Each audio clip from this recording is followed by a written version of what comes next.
Corporation of India की ओर से जो असिस्टेंट ग्रेड 3 का जो एग्जाम चल रहा है उसकी 2 शिफ्ट कंप्लीट हो चुकी है।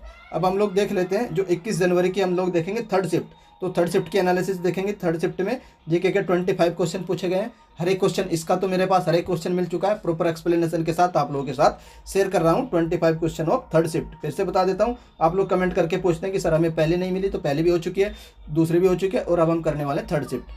थर्ड शिफ्ट में आप लोगों से जो पहला क्वेश्चन पूछा गया था कि एलआईसी का हेडक्वार्टर कहाँ पर है। तो जो एलआईसी का हेडक्वार्टर है ये आप लोगों का मुंबई में पड़ता है। आप लोगों से ये पूछा जा सकता है कि एलआईसी कब बना था। तो 1956 में एलआईसी की स्थापना की गई थी। ये आप लोगों से पूछा जा सकता है कि एलआईसी में करंट में इसके हेड कौन है। तो एमआर कुमार करंट में इसके हेड है, ये भी आप लोग याद रख सकते हैं।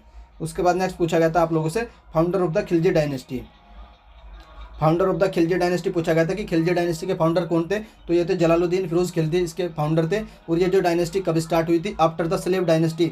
स्लेव डायनेस्टी आप लोगों की चली थी 1206 से लेकर के 1290 तक आप लोगों की स्लेव डायनेस्टी चलती है। और स्लेव डायनेस्टी के बाद 1290 से लेकर के 1320 तक आप लोगों की खिलजी डायनेस्टी चलती है। और इसी खिलजी डायनेस्टी में एक बहुत फेमस रूलर हुए हैं, उनका नाम है अलाउद्दीन खिलजी।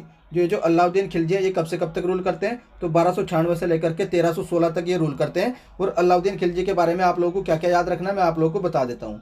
अलाउद्दीन खिलजी के बारे में एक फैक्ट आप लोगों को याद रखना है कि इनको सेकंड अलेक्जेंडर बोला जाता है। तो अलेक्जेंडर द्वितीय किसको बोला जाता है, ये अलाउद्दीन खिलजी को बोला जाता है। पहली बार मार्केट रिफॉर्म्स, जो मार्केट रिफॉर्म्स है ये कौन लेकर आए थे, अलाउद्दीन खिलजी लेकर आए थे। उसके बाद अलाई दरवाज़ा, अलाई दरवाज़ा किसके द्वारा बनवाया गया था, तो ये भी अलाउद्दीन खिलजी के द्वारा बनवाया गया था। और एक फैक्ट आप लोग और याद रख सकते हो कि साउथ को कनेक्ट करने के लिए, साउथ को जीतने के लिए अलाउद्दीन खिलजी ने किसको भेजा था, तो मलिक काफूर। तो मलिक काफूर ने भेजा था। और मलिक काफूर नहीं, वो जो आप लोगों का जो हीरा है ना, जो आप लोग इस समय महारानी विक्टोरिया के उसमें है, तो वो जो हीरा है वो भी अलाउद्दीन, ये जो मलिक काफूर था यही इसको साउथ इंडिया से नॉर्थ इंडिया में वापस लेकर आया था। तो ये भी फैक्ट आप लोगों को मैंने बता दिया है। उसके बाद नेक्स्ट देख लेते हैं प्रोडक्ट ऑफ द फोटोसिंथेसिस। जो फोटोसिंथेसिस रिएक्शन होती है इसका जो फाइनल प्रोडक्ट क्या होता है, तो ऑक्सीजन एंड ग्लूकोज होते हैं। और जो इसमें किससे बनते हैं, आप लोगों की सनलाइट की रिक्वायरमेंट होती है, CO2 की रिक्वायरमेंट होती है और वाटर की रिक्वायरमेंट होती है, तभी ये रिएक्शन होती है जिससे आप लोगों के जो प्लांट है वो फूड बनाते हैं। उसके बाद नेक्स्ट देख लेते हैं maximum percentage of the gas in air. जो हमारी जो एयर होती है उसमें सबसे ज़्यादा परसेंटेज किस गैस की होती है, ये आप लोगों का 2-3 शिफ्टों में ऑलरेडी पूछा जा चुका है क्वेश्चन। तो आप लोगों को पता है, आप लोगों की जो नाइट्रोजन 78 होती है, उसके बाद ऑक्सीजन आप लोगों की लगभग 21% होती है। और जो आप लोगों की एक होती है 0.9, आप लोगों की साथ आर्गन होती है। और जो आप लोगों की जो CO2 होती है, जो आप लोगों की CO2 होती है ये 0.03% होती है, ये भी आप लोग ध्यान रख सकते हैं। उसके बाद नेक्स्ट देख लेते हैं जो सहारा डेजर्ट है, ये आप लोगों का दुनिया का सबसे बड़ा डेजर्ट है। तो ये पूछा गया था कि किस कॉन्टिनेंट में, तो ये आप लोगों का अफ्रीका कॉन्टिनेंट में। एक दो डेजर्ट और बता देता हूँ मैं आप लोगों को। एक तो आप लोग याद रखना गिब्सन डेजर्ट। जो गिब्सन डेजर्ट है ये आप लोग का ऑस्ट्रेलिया में, एक होता है Simpson desert, Gibson and Simpson. ये जो गिब्सन है और ये सिम्पसन है ये आप लोगों के ऑस्ट्रेलिया में पाए जाते हैं। और एक आप लोग याद रखना गोबी डेजर्ट, जो आप लोगों का गोबी डेजर्ट है ये आप लोगों का मंगोलिया में पाया जाता है, गोबी डेजर्ट, ये भी आप लोग याद रख सकते हैं। उसके बाद देख लेते हैं अल्कोहल इज मेड। जब आप अल्कोहल बनाते हैं तो उसमें कौन सा एंजाइम यूज हो जाता है। तो जो एंजाइम यूज होता है, आप लोगों का जो करेक्ट क्वेश्चन था ये था कि कौन सा एंजाइम होता है, तो जाइमेज एंजाइम यूज होता है। ये एक कैटलिस्ट की तरह वर्क करता है और जो इस फर्मेंटेशन में क्या कन्वर्ट कर देता है, जो शुगर होती है उसको कन्वर्ट कर देता है एथेनॉल में। तो यही क्वेश्चन था आप लोगों का।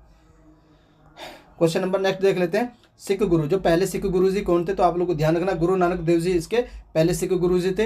इनका जन्म कब हुआ था, तो 1539 में करतारपुर में इनका जन्म हुआ था। ये भी आप लोग याद रख सकते हैं, 1539 में करतारपुर में श्री गुरु नानक देव जी का जन्म हुआ था। ये भी आप लोग ध्यान रख सकते हैं। अगर बात कर लेते हैं टोटल कितने गुरु हुए, तो 10 गुरु हुए। लास्ट वाले कौन थे, गुरु गोविंद सिंह जी थे, गुरु गोविंद सिंह थे। और बात करें कि जो खालसा पंथ है उसकी स्थापना कब की गई थी, तो 1699 में खालसा पंथ की स्थापना की गई थी। ये भी फैक्ट मैंने आप लोगों को बता दिया है। इंसेक्टिवोरस प्लांट पूछा गया था कि कौन से इसके एग्जाम्पल होते हैं, तो मैं सारे एग्जाम्पल बता देता हूँ। तो एक तो ड्रोसेरा होता है, ये भी इंसेक्टिवोरस होता है। उसके बाद पिचर प्लांट होते हैं, ये भी इंसेक्टिवोरस होता है। और कोबरा लिली, ये भी आप लोग का इंसेक्टिवोरस होता है। इंसेक्टिवोरस क्या होते हैं, ऐसे प्लांट होते हैं जो अपनी जो नाइट्रोजन की नीड है, क्योंकि नाइट्रोजन चाहिए इनको, तो नाइट्रोजन की नीड को पूरा करने के लिए क्या करते हैं, इनके आसपास कोई अगर इंसेक्ट आता है उसको खा लेते हैं। तो वही होते हैं इंसेक्टिवोरस प्लांट। मैंने आप लोग को एग्जाम्पल बता दिए इंसेक्टिवोरस के। उसके बाद नेक्स्ट देख लेते हैं leader of the battle of Plassey. जो बैटल ऑफ प्लासी है उसमें लीडर पूछा गया था कि अंग्रेजों की तरफ से कौन था। तो मैंने आप लोगों को इसकी ट्रिक बताई थी कि आप लोग याद रखने ना KM, जो आप लोग का क्लाइव था ये आप लोग का बैटल ऑफ प्लासी में था। और जो आप लोग का मुंशी जो मुनरो था, मुनरो था ये आप लोग का बैटल ऑफ बक्सर 1766 में था। तो आप लोगों को मैंने दोनों बता दिए। बैटल ऑफ प्लासी 1757 में लड़ी गई थी, क्लाइव ने सिराजुद्दौला को डिफीट कर दिया था। उसके बाद नेक्स्ट बैटल आती है आप लोगों की बैटल ऑफ बक्सर, जो आप लोगों की 1764 में लड़ी गई थी। इसमें क्या था, मीर कासिम को डिफीट कर दिया था किसने, मुनरो ने। कौन ने, मुनरो ने। और बाकी अवध के नवाब भी थे इसमें। उसके बाद नेक्स्ट आता है which gland is known as the master gland. तो किस ग्लैंड को मास्टर ग्लैंड बोला जाता है? तो पिट्यूटरी ग्लैंड जो होती है ये पी शेप की होती है, इसको क्या बोलते हैं? मास्टर ग्लैंड बोलते हैं। उसके बाद नेक्स्ट आप लोगों से पूछा गया था which one get food from sucking. तो कौन सा ऐसा वो है एनिमल होगा कि जो सकिंग के द्वारा अपना फूड को लेता है? तो आप लोगों का जो घर में जो हाउस फ्लाई होती है वो भी सकिंग के थ्रू फूड लेती है। उसके बाद जो आप लोगों की बी मधुमक्खी होती है ये भी सकिंग के थ्रू लेती है, और जो मस्किटो होता है ये भी सकिंग के थ्रू अपना फूड को ऑब्जर्व करते हैं।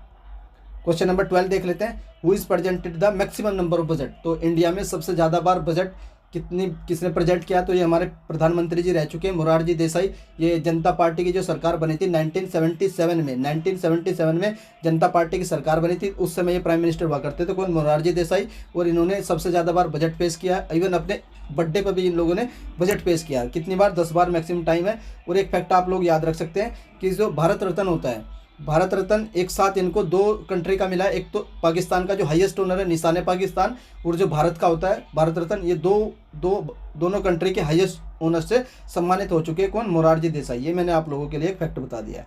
उसके बाद देख लेते हैं, एक तो आप लोग स्वराज मेरा जन्मसिद्ध अधिकार है। एक स्लोगन दिया गया था आप लोगों से कि स्वराज मेरा जन्मसिद्ध अधिकार है। तो ये स्लोगन किसके द्वारा दिया गया था? तो ये दिया गया था बाल गंगाधर तिलक जी के द्वारा। नेक्स्ट आता है जो JNPT पोर्ट है ये किस स्टेट में है? तो इसको बोलते हैं नावा शेवा बंदरगाह भी बोलते हैं, और ये महाराष्ट्र में पड़ता है, जवाहरलाल नेहरू पोर्ट। नेक्स्ट आता है हमारा डांसिंग गर्ल की जो स्टेचू मिली थी तो ये किस सिविलाइजेशन से मिली थी? अगर ये पूछा जाए तो इंडस वैली से मिली थी। अगर आप लोगों से ये पूछा जाए कि किस जगह से मिली थी तो आप लोगों की मोहनजोदड़ो से ये मिली थी। अगर पूछा जाए कि मोहनजोदड़ो किस रिवर पर है तो ये आप लोगों का सिंधु यानी इंडस रिवर पर है। और आप लोगों से ये पूछा जाए कि मोहनजोदड़ो क्या इंडिया में पड़ता है कि नहीं, ये पाकिस्तान में पड़ता है, लरकाना जिले में पाकिस्तान में पड़ता है मोहनजोदड़ो।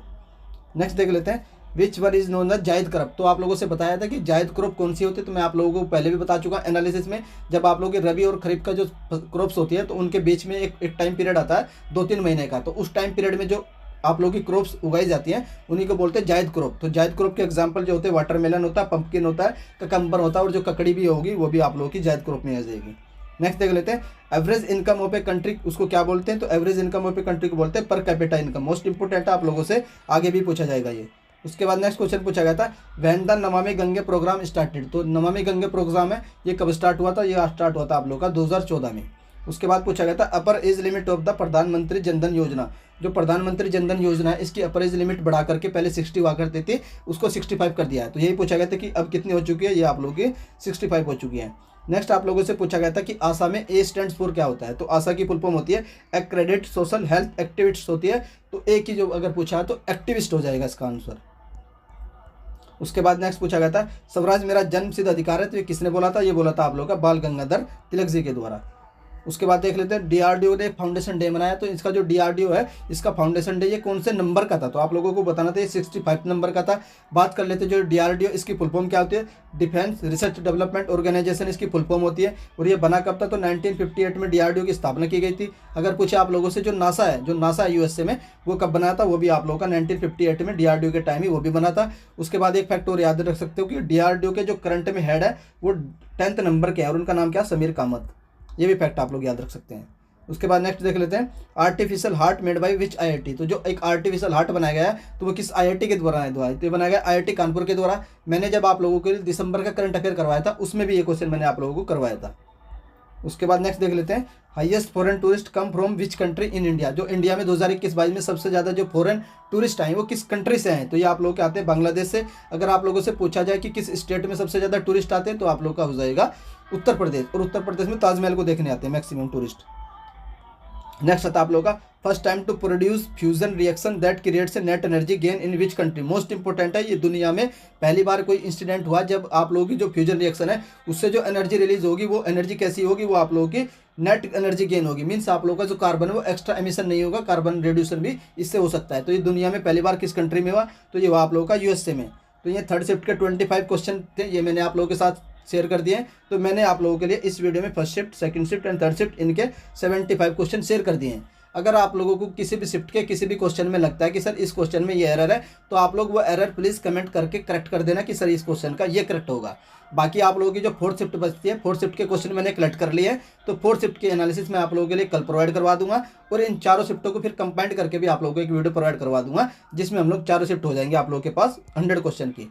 तो ये एनालिसिस थी। अब अगर आप लोग चाहते हैं 29 जनवरी की भी एनालिसिस की जाए, वो भी बता सकते हैं, और 29 जनवरी को किस किस का एग्जाम है वो भी कैंडिडेट कमेंट करके बता सकता है। और कल आप लोगों को वीडियो मिल जाएगी किस किस को फेज 2 की प्रिपरेशन करनी चाहिए और किस किस को नहीं करनी चाहिए। कट ऑफ की वीडियो हो सकता है कि मैं आज आप लोगों को प्रोवाइड करवा दूँ। अगर आप लोगों को मेरा कंटेंट पसंद आता है तो प्लीज़ आप वीडियो को लाइक कर सकते हैं, और अगर चैनल पर फर्स्ट टाइम विजिट करें तो चैनल को सब्सक्राइब भी कर लीजिए। वीडियो देखने के लिए धन्यवाद। Thank you.